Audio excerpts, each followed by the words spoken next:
எல்லாருக்கும் வணக்கம். நான் இளவரசி பேசுறேன். இன்னைக்கு நான் உங்களோட ஷேர் பண்ண போறது கருவேப்பிலை பொடி தான் ஷேர் பண்ண போறேன். இந்த கருவேப்பிலை பொடி வந்து பாத்தீங்க அப்படின்னா சாதத்துக்கு நீங்க வந்து எண்ணெய் ஊற்றி இந்த பவுடரை வந்து நம்ம பொடி பண்ணி வச்சு ஒரு ஸ்பூன் போட்டு சாப்பிடும்போது ரொம்பவே டேஸ்டா இருக்கும். நான் வந்து இன்னைக்கு வந்து பாத்தீங்கன்னா கருவேப்பிலை வந்து நிறைய வாங்கியிருந்தேன். வாங்கிட்டு அதை 2 தடவை நல்லா வாஷ் பண்ணிட்டு வடிகட்டி ஒரு வெள்ளை துணியில வந்து பாத்தீங்கன்னா இந்த மாதிரி 2 நாளா காய வச்சிருந்தேன். ஸோ இந்த பொடி நம்ம பண்ணணும்னு சொல்லிட்டு ஏற்கனவே ப்ரிப்பேர் பண்ணி இதை ரெடி பண்ணி வச்சிருந்தேன். இன்னைக்கு தான் பண்ண போறேன். ஆக்சுவலா வந்து இந்த பொடியை வந்து இந்த இலையை வந்து ஏர் ஃப்ரையர்ல வந்து வறுத்துட்டு செய்ய போறேன். அப்போ வந்து உங்களுக்கு ஈஸியா வந்து பவுடர் ஆயிடும். நல்லா மொறுன்னு வறுத்து கொடுக்கும். ஸோ அதனால ஏர் ஃப்ரையரை வந்து யூஸ் பண்ணி இந்த இதை மட்டும் வறுக்கிறதுக்கு நான் யூஸ் பண்ண போறேன். இந்த பொடி வந்து ரொம்ப ரொம்ப நல்லது. ஹெல்த்து, ஹேர் க்ரோத்துக்குன்னு வந்து ரொம்ப நல்லது. கண் பார்வைக்கு நல்லா இருக்கும். டெய்லியுமே வந்து ஜஸ்ட் ஒரே ஒரு ஸ்பூன் சாப்பிட்டா போதும். இந்த காலத்துல வந்து வேலை பார்க்குறவங்க வந்து பாத்தீங்கன்னா ரொம்ப ஜாஸ்தியா இருக்கும். வீட்டுல எல்லாருமே வேலைக்கு போவோம். எல்லாருமே கம்ப்யூட்டர் யூஸ் பண்ணாம இருக்கவே மாட்டோம். ஸோ இந்த மாதிரி பவுடர்லாம் வந்து இந்த கருவேப்பிலை பொடி இதெல்லாம் வந்து நமக்கு ஏற்ற மாதிரி காரமெல்லாம் கம்மியா போட்டு நல்ல டேஸ்டா வந்து பண்ணிட்டு ஜஸ்ட் இது வந்து ஒரு 15 நாளைக்கு யூஸ் பண்ற மாதிரி செஞ்சு வச்சுக்கோங்க. ரொம்ப அதிகமா செய்ய வேண்டாம்.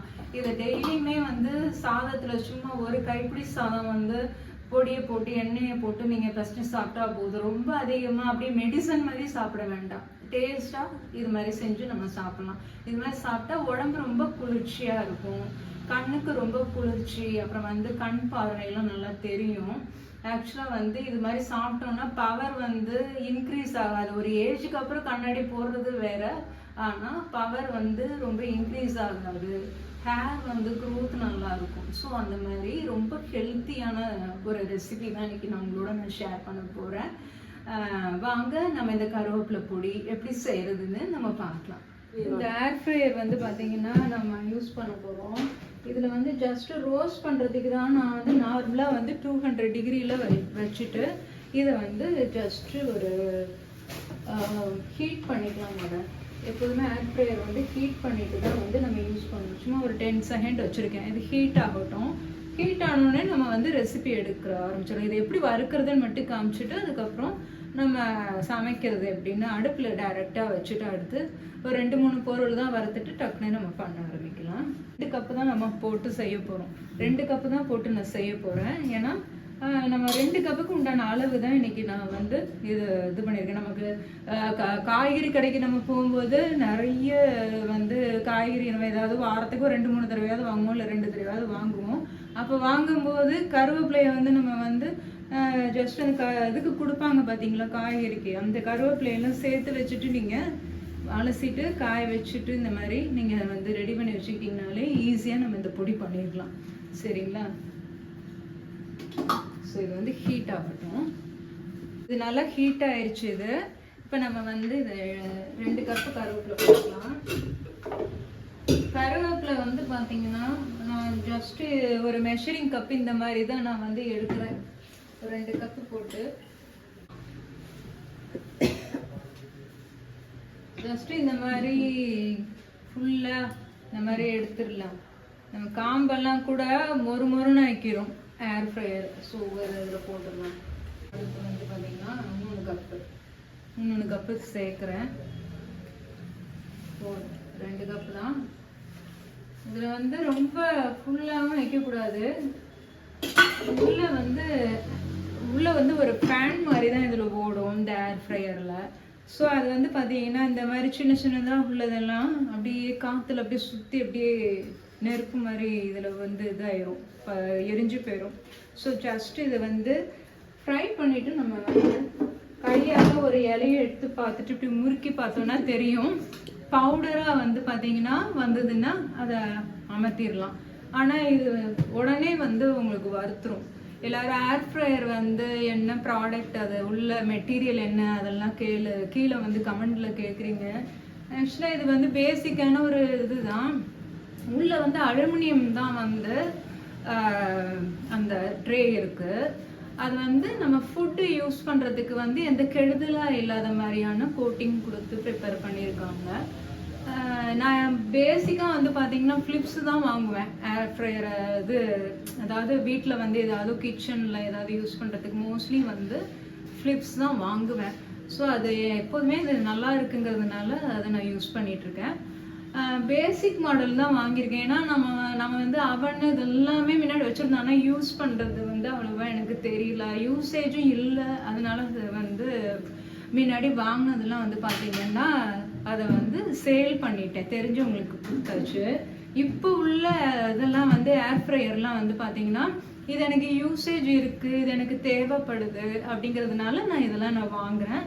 ஸோ அதே மாதிரி நான் யூஸ் பண்ணிட்டு தான் இருக்கேன். ஏன்னா அது வீட்டில் வந்து பார்த்தீங்கன்னா பொடி பண்ணுறதுக்கு, அப்புறம் வந்து வெளியில் எந்த பொடியும் வாங்குறதில்ல, வீட்டிலே பொடி பண்ணுறதுக்கு ஏதாவது ஸ்வீட் பண்ணும், கடலை நட்ஸு இதில் வந்து பாருங்கள் உள்ளே வந்து இந்த மாதிரி புகை மாதிரி வருது பாருங்கள். உள்ள இங்கே அந்த கட்டை இங்கே இருக்கு. ஸோ அதனால இதை வந்து ஜஸ்ட் இப்படி கலந்து விட்டுட்டு நம்ம வந்து ஒரு 2 நிமிஷம் வந்து வறுக்கணும் அப்படின்னா சூப்பராக வந்து வறுக்கும்.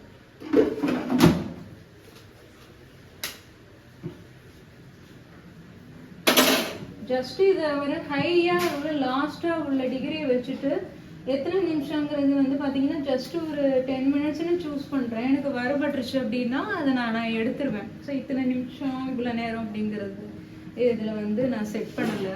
ஏன்னா இது கம்மியான நிமிஷத்துலேயே இது வறுத்துரும். ஸோ அதனால் ஒரு 10 செகண்ட் அது மாதிரி கீழே வச்சுருக்கேன். 200 டிகிரியில் 10 செகண்ட் வச்சுருக்கேன். அது ஒரு 2-3 செகண்ட்லேயே 2-3 நிமிஷத்துலேயே அது வந்து வறுத்துரும். ஸோ இது மாதிரி வந்து அடிக்கடி வந்து பார்த்தீங்கன்னா இந்த மாதிரி பண்ணிகிட்டே இருக்கணும். அப்போ உங்களுக்கு வந்து டக்கு டக்குன்னு வறுத்துரும். ரொம்ப ஈஸியாக வந்து இதில் பண்ணிடலாம். அப்படியே முறுக்கு மாதிரி முறுன்னு வந்துடும். இன்னும் கொஞ்சம் ஒரு நிமிஷம் வறுத்துடலாம். ஸோ அதை வறுத்துட்டு நான் உங்களுக்கு காமிக்கிறேன். இதை சூப்பராகவே வறுத்தாச்சு, நான் அமர்த்திட்டேன். இது வந்து ஜஸ்ட்டு நம்ம வந்து இதை இப்படி எடுத்தோம் அப்படின்னா பாருங்க எவ்வளோ சூப்பராக முறுன்னு வந்துடுது. ஸோ இந்த அளவுக்கு இருந்தாலே போதும், நமக்கு பொடி சூப்பராக வந்து வந்துடும். இது வந்து நம்ம ஏதாவது ஒரு ஹெல்த்தியான ஒரு ட்ரிங்க் ஏதாவது குடிக்கணும்னு நீங்கள் நினச்சிங்கன்னா ஏதாவது விதவிதமாக முருங்கைக்கீரை அது இதுன்னு இருக்குது பார்த்தீங்களா, ஏதாவது காலையில் ஏதாவது ஒரு ஹெல்த்தியான ஏதாவது ட்ரிங்க் குடிக்கணும்னு நினைக்கிறீங்களா, அந்த மாதிரி க்ரீன் பவுடர்லாம் கூட ஈஸியாக அரைக்கலாம். ஸோ இதெல்லாம் முன்னாடி சாப்பிட்டோம், பட் இப்போ இது சாப்பிட்றதே கிடையாது. முன்னாடி வாங்கி வெளியில் வாங்கி சாப்பிட்டோம், பட் இது ரொம்ப சூப்பராகவே வறுத்துருச்சு. ஸோ இதை நம்ம வந்து இதில் கொட்டி வச்சிடலாம் பிளேட்டில். அவ்வளோதான். ஸோ ஒரு 2 கப்பு வந்து இந்த மாதிரி நம்ம வந்து வறுத்தாச்சு. இப்போ நம்ம அடுத்து பொடிக்கு தேவையானதெல்லாம் அரைக்க ஆரம்பிக்கலாங்க. இப்போ ஃபஸ்ட்டு வந்து நம்ம அடுப்பு ஆன் பண்ணிக்கலாங்க. அடுப்பு ஆன் பண்ணிவிட்டு நம்ம வந்து எண்ணெய் சேர்த்து நம்ம எல்லாமே ஃப்ரை பண்ண போகிறோம்.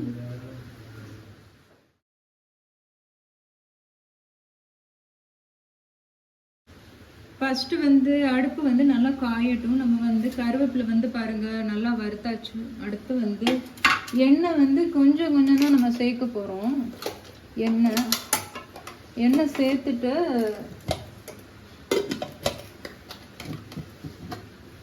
ஒன்று நம்ம ஃப்ரை பண்ண ஆரம்பிக்கலாம். ஸோ இதே அளவுலே வந்து நீங்கள் கருவேப்பிலையை வந்து அதிகமாக இன்க்ரீஸ் பண்ணி கூட நீங்கள் பண்ணலாம். கொஞ்சமாக எண்ணெய் ஊற்றினா போதும். எண்ணெய் வந்து காயட்டும். இப்போ எண்ணெய் வந்து பார்த்தீங்கன்னா நல்லா வந்து காஞ்சிருச்சு. இப்போ வந்து கடலைப்பருப்பு வந்து நான் வந்து கருப்பு உளுந்து தான் நான் எடுத்திருக்கேன்.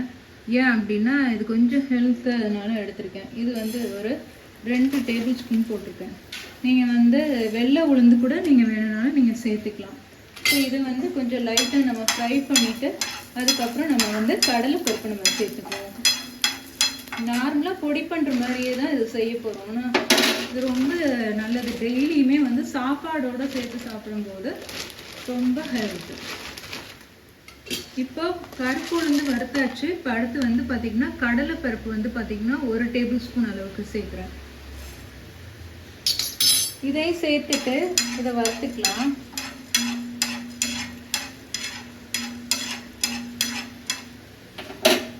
கடலைப்பருப்பு கொஞ்சம் வறுபடணும். அதுக்கப்புறமா நம்ம சீரகம் சேர்த்துக்கலாம். சீரகம் வந்து பார்த்திங்கன்னா இப்போவே சேர்த்தோம்னா அந்த கடலைப்பருப்பு வறுக்க முடியாது, அதாவது நல்லா வறுக்க முடியாது, சீரகம் கருகிரும் அப்படின்னு சொல்லிட்டு டக்கு டக்குன்னு நம்ம எடுத்துருவோம். அடுப்பை வந்து ஹைலையுமே வச்சு சிம்லையுமே வச்சு மாற்றி மாற்றி சமைக்கணும். கடலைப்பருப்பு கொஞ்சம் வதங்கிடுச்சு, வாசனை வந்துருச்சு. இப்போ ஒரு 1/2 டீஸ்பூன் அளவுக்கு சீரகம் சேர்க்குறேன்.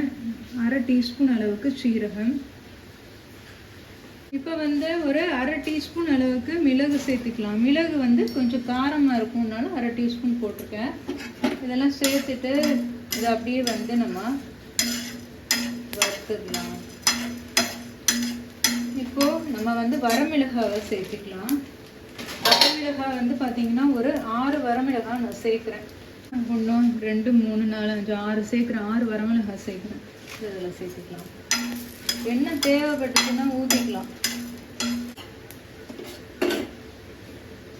இதை வந்து ஒரு பாத்திரத்தில் மாற்றிக்கலாம். ஃபஸ்ட்டு அரைக்கும் போது பருப்பை அரைச்சிட்டு தான் எடுத்து கருவேப்பிலையெல்லாம் அரைக்கணும்.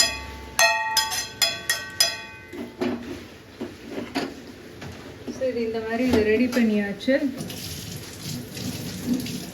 அடுத்து எண்ணெய் கொஞ்சமாக சேர்த்துக்கலாம். எண்ணெய் சேர்த்துட்டு இதில் புளி சேர்த்துக்கலாம். புளியை கொஞ்சம் வதக்கிடலாம். இப்போ புளியை வந்து போட்டாச்சு. அடுத்து ஒரு 3 பல்லு பூண்டு போடுறேன். இதையும் சேர்த்துட்டு லைட்டாக ரோஸ்ட் பண்ணால் போதும். பூண்டெல்லாம் ரொம்பலாம் வந்து வறுக்க வேண்டாம்.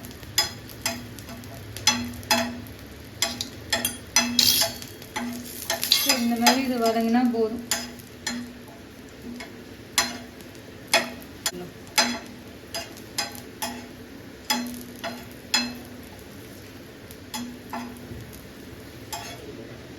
அவ்வளோதான், பூண்டும் வச்சாச்சு. இதை ஆஃப் பண்ணிடலாம்.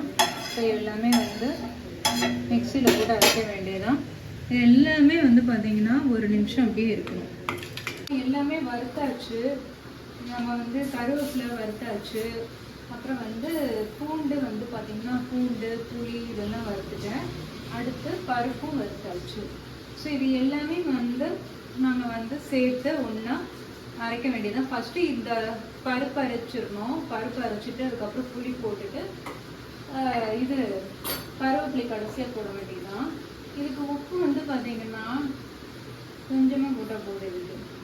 உப்பு கொஞ்சமாக போடணும். தேவைப்பட்டுச்சுன்னா நம்ம வந்து போட்டுக்கலாம். ஸோ அவ்வளவுதான். ஸோ இதை நம்ம வந்து ஆற வச்சுட்டு நம்ம அரைக்கலாம்.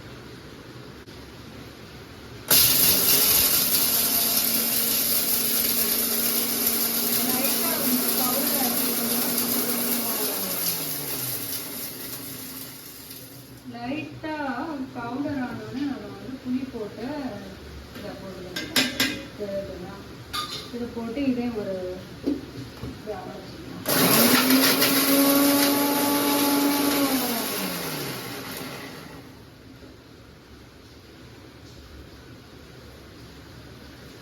இது வந்து இன்னும் நல்லா பவுடர் ஆக்கணும்.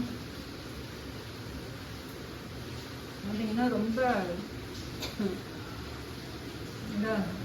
குறன்னு இருக்கு. நல்லா பவுடர் ஆக்கணும். இப்போ வந்து பார்த்திங்கன்னா நல்லாவே வந்து பவுடர் ஆக்கிடுச்சு. ஸோ இந்த மாதிரி நல்லா வந்து பவுடர் ஆக்கிடணும். அப்போ தான் வந்து கருவேப்பிலையை போட்டால் பர்ஃபெக்டாக இருக்கும். இப்போ நம்ம கருவேப்பிலையை நம்ம போட்டுடலாம். ஸோ நம்ம வந்து கருவேப்பிலையை போட போகிறோம். பாருங்க, இதை அப்படியே இது பண்ணாலே இது வந்து அப்படியே தான் ஈஸியாக ஆகிடும். ஒரு சுற்றினா போதும். ரொம்ப நேரம் அடுப்பில் வந்து எண்ணெயை ஊற்றிட்டு வறுக்கணும்னு தேவையே இல்லை. இப்போ அதை நம்ம வந்து அரைச்சிடணும்.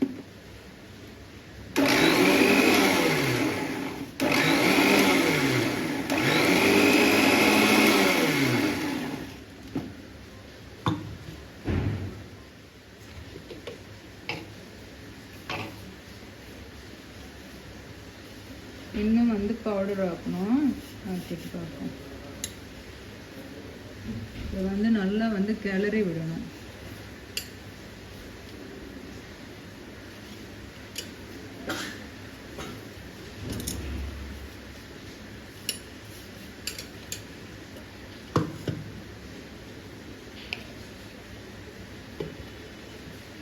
சூப்பராகவே வந்து பவுடர் அரைச்சாச்சு. கருவேப்பிலை பொடி தயார். ஸோ பார்த்தீங்கன்னா இந்த மாதிரி தான் இருக்கும். சூப்பராக நம்ம பண்ணியாச்சு. அவ்வளோதான். இப்போது சூப்பரான கருவேப்பிலை பொடி தயார் பண்ணியாச்சுங்க.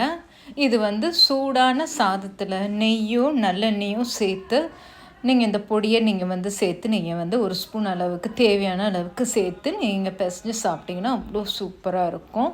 இது ரொம்ப ஈஸியான ஒரு லஞ்சு. அதாவது நீங்கள் ப்ளெயினாக ரைஸ் வடைச்சி வச்சுட்டு இந்த பொடியை செஞ்சு வச்சுட்டிங்கன்னா இதோட நீங்கள் சைட் டிஷ்ஷாக ஏதாவது அப்பப்போ நீங்கள் வெஜிடபிள் பொரியலோ இல்லை உருளைக்கிழங்கு வறுவலோ இந்த மாதிரிலாம் எது வேணாலும் நீங்கள் செஞ்சு கொடுக்கலாம். ரொம்ப சூப்பராக இருக்கும். ஈஸியான ஒரு லஞ்சுக்கு ஒரு பொடி நம்ம பண்ணியிருக்கோம். கண்டிப்பாக நீங்கள் இது செஞ்சு பாருங்கள். இதில் இன்னொன்று டிப்ஸ் என்ன அப்படின்னா, நீங்கள் புளி நீங்கள் சேர்த்துக்க விருப்பப்படலைன்னா அதுக்கு பதிலாக நீங்கள் வெல்லம் சேர்த்துக்கலாம். அதுவும் வந்து கொஞ்சமாக சேர்த்துக்கிட்டால் போதும். கடைசியாக மிக்சியில் வந்து பவுடர் பண்ணதுக்கப்புறம் கொஞ்சமாக சேர்த்துக்கோங்க. ரொம்ப நல்லாயிருக்கும். நான் ஷேர் பண்ண இந்த கருவேப்பிலை பொடி ரெசிபி உங்களுக்கு பிடிச்சிருந்துச்சுன்னா மறக்காமல் லைக் பண்ணுங்கள், கமெண்ட் பண்ணுங்கள், சேனலுக்கு மறக்காமல் ஒரு சப்ஸ்கிரைப் பண்ணுங்கள். நான் இன்னொன்று சூப்பரான ஒரு ரெசிபி வீடியோவோடு நான் உங்களை சந்திக்கிறேன். தேங்க்ஸ் ஃபார் வாட்சிங். நன்றி, வணக்கம்.